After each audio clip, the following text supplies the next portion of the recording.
what stories that you hear going viral is real? Like, I know you're debunking one by one. What are some of the stories that we hear about? You say, no, that is real. This is real. That is fake. Yeah. So there was one on your call sheet here that had it was about a girl in Nova Scotia, or a mom in Nova Scotia, whose mother or whose daughter was being groomed for human trafficking Page on 7. social media. Halifax, is that what you're talking about? That's the one.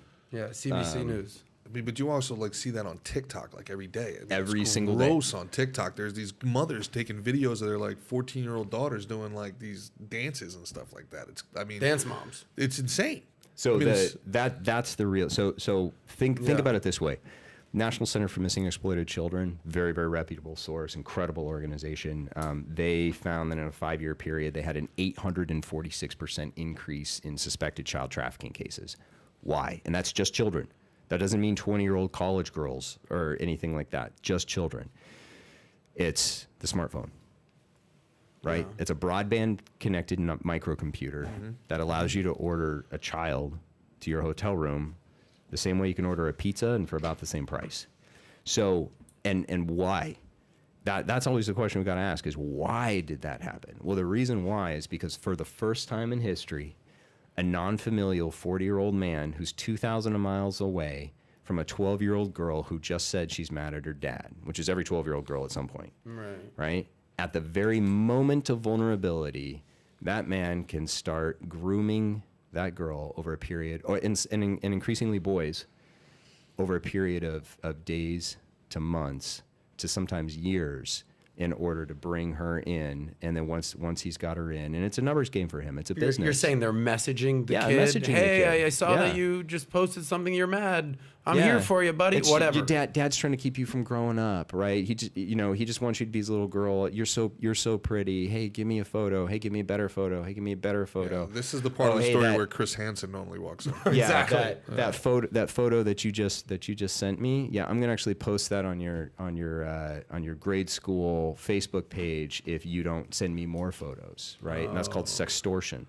And then which is actually a form of human trafficking, and then it just gets worse and worse and worse. Now I need you to meet me, and they know that they've got to talk to 10 girls. I mean, just make the math easy here, right? They got to talk to 10 girls to get 5 to communicate with them, to get 3 to agree to a meeting, to get 1 to actually show up. And that 1 who shows up, it's a freaking sales funnel. Yeah, exactly. It's an absolute sales funnel. Now look at it this way too, and this kind of brings it all back to what we were talking about before, which is really the commoditization of women. We speak on this issue all over the world. And when we talk about girls getting trafficked, people are like, oh yeah, man, that's really sad. That's really sad. We talk about boys getting trafficked and people freaking are up in arms. They're like, that's absolutely not. Where are they? We're going to be pedo hunters. We're going to go after these guys. Absolutely. It goes the other way? It goes the other way. So why so far-fetched? Why do people get so angry when they hear that boys are trafficked, but they just get sad when they hear that girls are trafficked, right? And that is a societal question. It's because we are groomed, and we could talk about media and all that, from a very young age to commoditize women and girls. So when you hear about women and girls being sold, you expect it. When you hear about it happening with boys, very interesting. Very interesting, right? Very interesting. Listen, for me, this is a very, there's certain topics that my blood boils. Obviously, did you see the last Rambo? Did you guys watch the last Rambo? Yeah. No? Yeah. The whole thing with his niece when he goes across the border. Was it Rambo? The greatest death. I thought it was Rambo. You're talking about, Rambo. It was Rambo. Yeah. Yeah. You didn't see the last Rambo? No, I it's didn't know about there was human one. trafficking. He cuts the guy's heart Let me out tell you, it's a story about his niece being human trafficked in Mexico. And then when you have a family, when you have something happens when you have kids. Taken, another movie. Taken, Liam Neeson. I can't watch those movies. I watch Liam Neeson. I want to, it produces a certain kind of energy. I have a certain set of skills.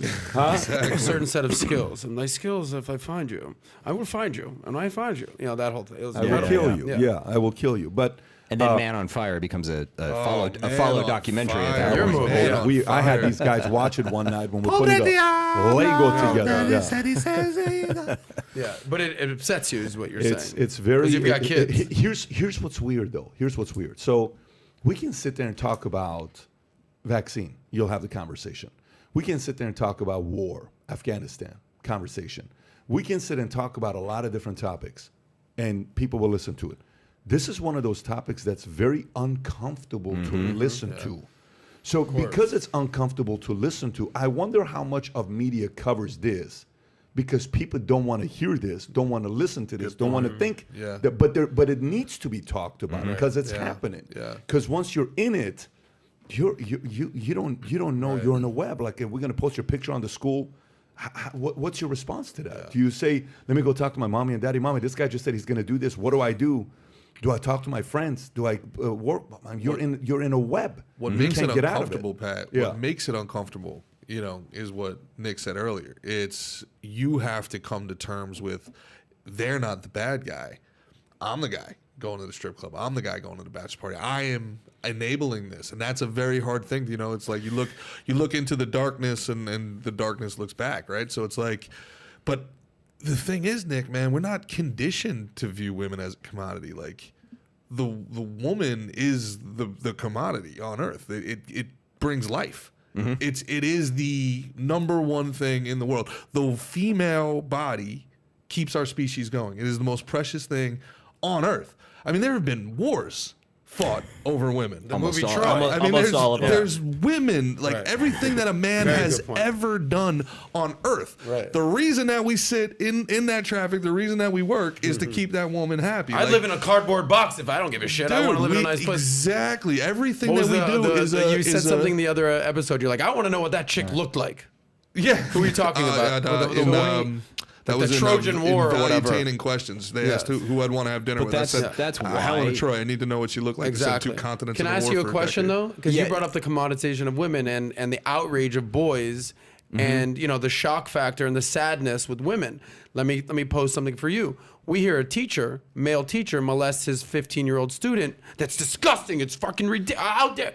We hear the same female teacher has sex with a 15-year-old boy. What's up, homie? Yeah, you took that. What's up with that? So I don't have the educational background to dissect that. Was a very animated question, by the way. But what I can say, like, if a 16-year-old boy bangs his teacher, all the homies are like, "What up, bro?" Like, come on. Is this a personal question? No. Are you looking for recognition? Something you want to get off your chest? Yeah. No. Go ahead, bro. There was a teacher when I was 16. I wish I had that story, but let him answer. But riff over. We have a no. So all these different questions that we came down to, like, these aren't problems I could solve. You know what problem I can solve, and we're really good at solving, is going after the human trafficker. Because the common denominator in that whole equation is a human trafficker, right? You cannot have a human trafficking victim if you do not have a human trafficker. That's why we focus all of our time, attention, and resources on going after that human trafficker, because I can't solve the commoditization of women issue, right? It's a national conversation we have to have, and I'm going to get tons of heat for this, but you can also make an argument that that women, in some sense, actually want to be commoditized, but by only by the right person, right?